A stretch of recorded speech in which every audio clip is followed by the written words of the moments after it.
প্রিয় দর্শক, আসসালামু আলাইকুম আরহামাতুল্লাহি ওয়া বারাকাতুহু। সুপ্রিয় দর্শক, আশা করছি আল্লাহ তাআলার অশেষ রহমতে আপনারা সকলে অনেক ভালো আছেন।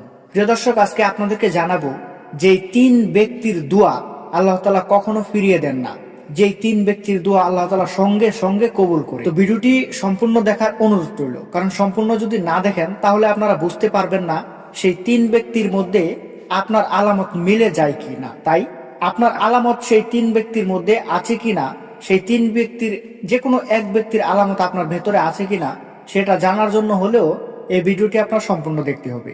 তাই ভিডিওটি না টেনে সম্পূর্ণ দেখার অনুরোধ রইল। প্রিয় দর্শক, দেখুন যে তিন ধরনের ব্যক্তির দোয়া আল্লাহ তাআলা সঙ্গে সঙ্গে কবুল করেন, সেই তিন ধরনের ব্যক্তি হচ্ছে, পবিত্র হাদিস শরীফে বর্ণিত আছে, রাসূল করিম সাল্লাল্লাহু আলাইহি সাল্লাম ইরশাদ করেছেন, তিন ব্যক্তির দোয়া আল্লাহর দরবারে সরাসরি এবং সঙ্গে সঙ্গে কবুল হয়।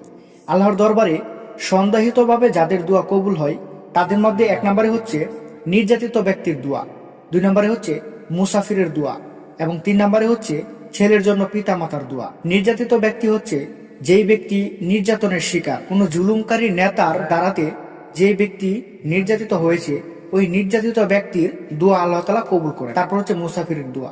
মুসাফির এরকম ব্যক্তি যে ব্যক্তি আল্লাহ তাআলার জন্য আল্লাহ তাআলার রাস্তায় গমন করে একটা মাকসাদের উদ্দেশ্যে, সে আল্লাহ তাআলার নৈকট্য অর্জনের জন্য তার গৃহ ত্যাগ করে সে অন্য কোথাও যাওয়ার উদ্দেশ্যে রওনা হয়েছে, তাকে মুসাফির বলে। ওই মুসাফিরের দোয়া আল্লাহ তাআলা কবুল করে। তারপর হচ্ছে ছেলের জন্য পিতা মাতার দোয়া, এই দোয়াটিও আল্লাহ তাআলা কবুল করে এই ব্যক্তির।